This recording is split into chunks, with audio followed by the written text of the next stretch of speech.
Esto es Un Soplo de Historia Podcast, conducido por Patricio Vega.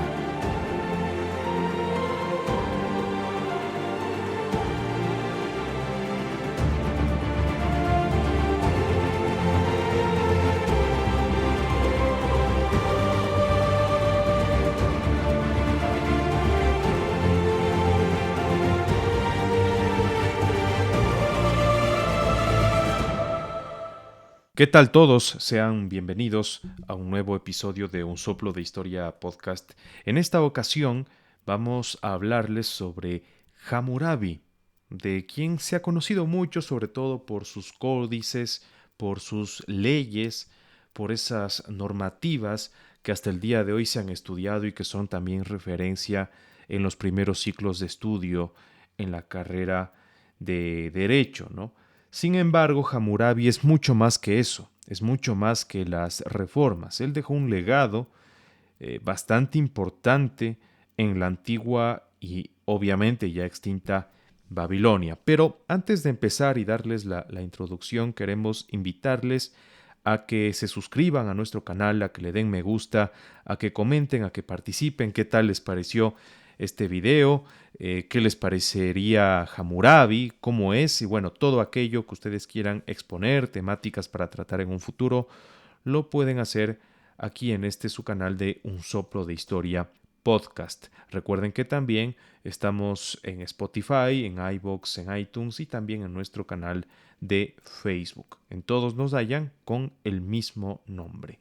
Y ahora sí, nos trasladamos nuevamente en la antigua Mesopotamia, pero en tiempos quizás posteriores a lo que fueron las grandes ciudades-estado y nos adentramos a las primeras naciones más poderosas, prácticamente imperios, que aparecieron en esta región del mundo.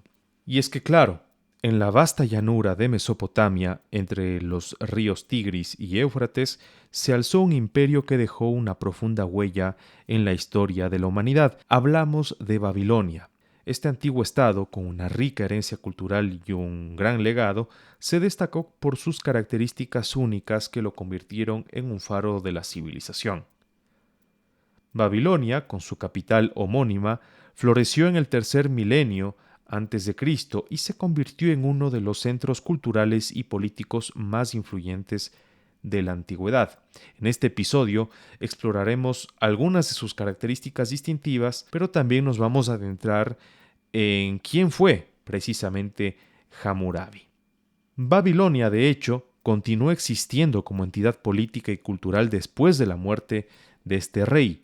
Hammurabi gobernó aproximadamente desde el año 1792 hasta el 1750 antes de nuestra era. Su reinado duró alrededor de 42 años y tras su muerte su hijo Samsu-iluna le sucedió en el trono y gobernó este país. La historia de Babilonia después de Hammurabi incluye varios reyes y dinastías que se sucedieron en el poder y el imperio experimentó altibajos a lo largo de los siglos. Sin embargo, Babilonia mantuvo su importancia como centro político y cultural en Mesopotamia durante un periodo bastante importante en el tiempo, incluso después de la caída de toda la dinastía de Hammurabi. Babilonia fue conquistada en varias ocasiones y experimentó estos periodos de declive y de resurgimiento. Finalmente, Babilonia fue saqueada, la capital o la ciudad fue saqueada y destruida por los persas bajo el mando de Ciro II el Grande en el año 539 antes de nuestra era, marcando el final de la independencia de Babilonia como un estado importante en la región. Ahora sí, con este contexto, vamos entonces a involucrarnos en los detalles de Hammurabi. Y el primer punto sería su ascenso al trono, por allá por 1792, es decir, hace más de 3.800 años. En la próspera ciudad de Babilonia, un joven llamado Hammurabi se preparaba para un destino que cambiaría la historia. En este año, tras la muerte de su padre Sin-muballit, Hammurabi subió al trono de Babilonia, aunque su reinado comenzó modestamente, con un perfil bajo, pronto demostraría ser un líder excepcional. ¿Y qué características presentaba Hammurabi? Bueno, Él nació alrededor del 1810. Era un hombre de mente brillante, bastante perspicaz y adulto desde muy temprana edad. Fue educado en literatura y en matemáticas, lo que le convirtió en un gobernante excepcionalmente versado, pero su verdadera destreza radicaba en su habilidad diplomática y también estratégica. Hay algunas características también bastante destacables, no solo en el aspecto de ser un monarca. Por ejemplo, a nivel físico se ha rescatado pues algunos puntos, algunas características. Raro para un rey de su tiempo, de su época, ¿no? Que lleguen estos detalles hacia nosotros.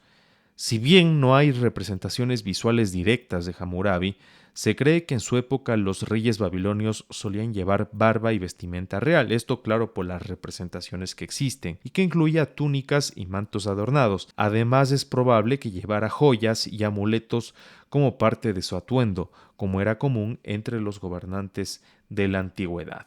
A nivel de educación, como decíamos, tenía una altísima preparación dentro de la literatura y matemáticas, era versado y además muy apegado a los asuntos culturales, sino que también esto le permitió comprender y aplicar conceptos legales y económicos con mayor profundidad al tener este gran acervo cultural. A nivel de la religión, esta tenía un gran papel en Mesopotamia, ¿no? en Babilonia, y tenía pues una importancia trascendental en la vida de las personas, y los reyes no eran la excepción. Hammurabi como monarca también tenía un papel religioso. Él era considerado el intermediario entre los dioses y el pueblo y realizaba rituales y ofrendas para mantener el favor divino. A ver, esto es muy lógico cuando estudiamos a las sociedades más antiguas de las que tenemos registro en la historia de la humanidad.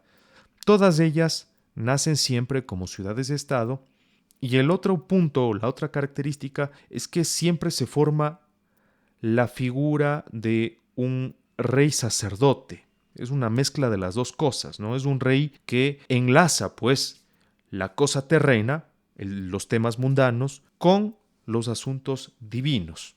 Viene a ser una especie de intermediario de la divinidad en el mundo de los mortales. Y por eso es que normalmente se encuentran, pues, en construcciones muy antiguas. Podemos dar algún ejemplo de la civilización minoica, por ejemplo, que ésta tenía un gran complejo palacial que hasta el momento se sigue estudiando por parte de los arqueólogos, y que en ella se encuentran ciertas características, ¿no? Que permitían o que parecían ser en parte religiosas, pero también en parte administrativas, es decir, la función que se ejercía a nivel de la política, a nivel del gobierno, iban muy pero muy de la mano, estrechamente, con todos los temas religiosos.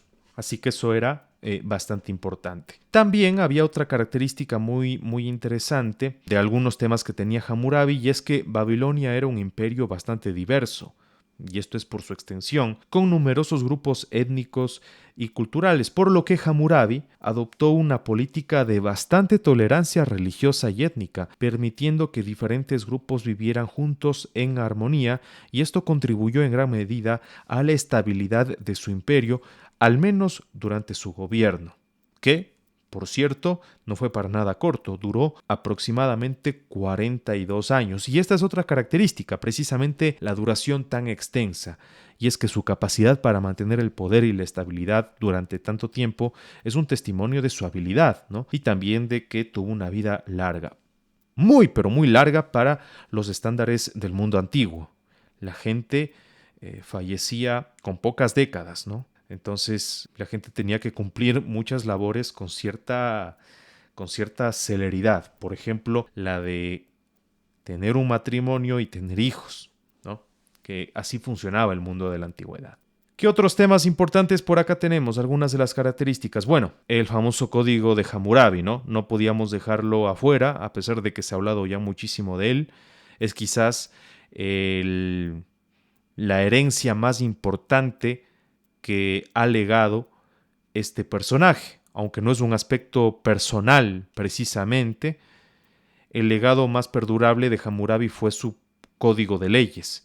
Este conjunto de leyes grabadas en una estela de piedra refleja su preocupación por la justicia y la equidad en la sociedad.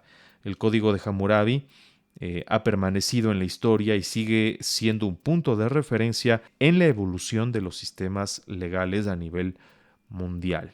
Estos aspectos legales y datos curiosos arrojan luz sobre la vida y la personalidad de Hammurabi. Ahora, en cuanto a las reformas, logros, conflictos y conquistas, también tenemos algunos puntos que son también bastante llamativos. Por ejemplo, a nivel de las reformas está precisamente el Código Hammurabi. Este conjunto de leyes y reglamentos realmente fueron bastante importantes a nivel de la distribución de las tierras y promovió, entre otras cosas, la construcción de canales de riego para expandir la agricultura. Hammurabi también fomentó el comercio y la economía, estableciendo estándares de precios y un sistema de impuestos para financiar obras públicas y el ejército. Y definitivamente el Código Hammurabi, como lo decíamos anteriormente, promovió muchísimo todo lo que tenía que ver con dar justicia, impartir justicia entre la población, algo que siempre ha sido importante, pero que en la antigüedad definitivamente tampoco era materia secundaria. Existían muchos abusos en el mundo antiguo y estos de alguna manera tenían que ser solucionados y mediados por un gobierno eficiente como el que fue Hammurabi, y esto dentro de un marco legal primitivo, pero marco legal al fin. Ahora, en cuanto a los conflictos que tuvo que enfrentar este rey, fueron varios. No solo fue un legislador, un estadista y un gobernante eficaz, sino que también fue un gran estratega. Llevó a cabo una serie de campañas militares conquistando la ciudad de Larsa en el año 1763, consolidando su control sobre gran parte de Mesopotamia. Sin embargo, también enfrentó desafíos de reinos vecinos como Elam y Mari, lo que demuestra la complejidad de su reinado. A pesar de estos conflictos, Hammurabi estableció tratados diplomáticos con algunas ciudades-estado bastante cercanas. Y estos son, pues, precisamente algunas de las luchas más importantes que tuvo este rey. Algunos de sus colaboradores más cercanos se tiene efectivamente registro, y uno de los más notables fue Sin y Dinam, quien lideró las fuerzas babilonias en la conquista de Larsa y desempeñó un papel importante en las campañas posteriores. Otro general muy cercano a Hammurabi fue Samsu-iluna, el propio hijo del rey, quien continuó las campañas militares de su padre después de su muerte. ¿Cuáles fueron los principales rivales de este monarca? Bueno, en su expansión territorial, Hammurabi se encontró con una serie de rivales y desafíos. La ciudad de Elam, ubicada al este de Babilonia, representó quizás una de sus principales amenazas. Las tensiones siempre estuvieron allí, así que se presentaron varias escaramuzas y varios combates con esta ciudad. También estaba Mari, que fue otro rival bastante difícil de conquistar y siempre estaba desafiando constantemente a su reinado, pero Hammurabi pudo imponerse definitivamente.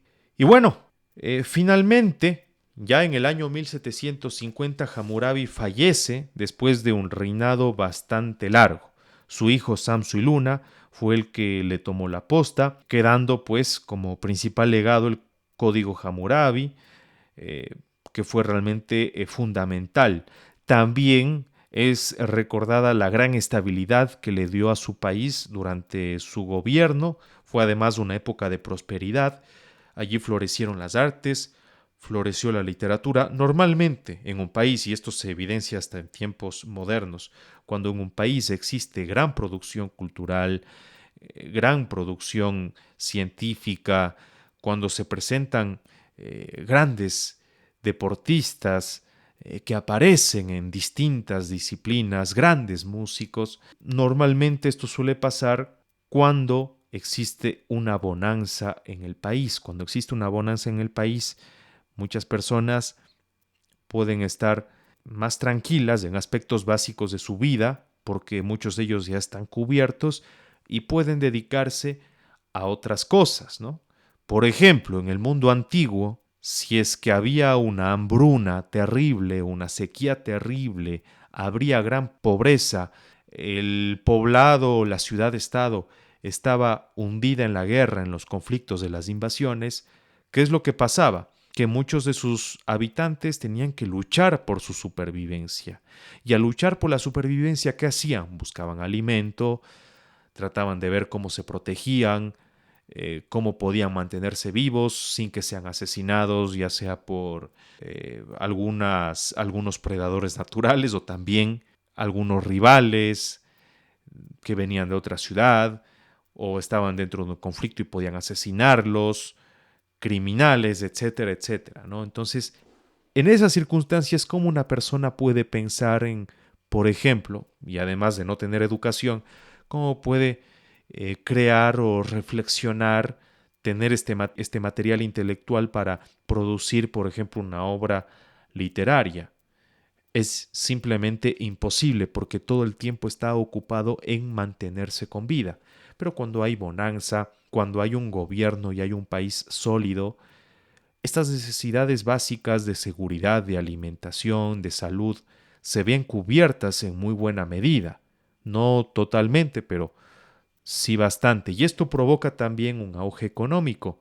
Y así estas personas empiezan a fragmentarse en distintas clases sociales y quizás los más acomodados no tenían que trabajar pues en el agro o en trabajos agrícolas que demandaran pues una gran exigencia física y ocupación de tiempo, y con la educación que tenían podían producir, ¿no? Podían producir estas piezas o podían producir a nivel cultural, ¿no? Entonces, bueno, esto simplemente como una reflexión final. Ustedes también pueden poner allí sus comentarios y hasta aquí llegamos. Espero que haya sido del agrado este capítulo sobre el famoso rey Hammurabi. Recuerden que si les gustó esto, pueden suscribirse. Sería muy importante para nosotros que nos den su me gusta y también si es que les parece, si les place sus comentarios. Muchísimas gracias a todos y hasta la próxima.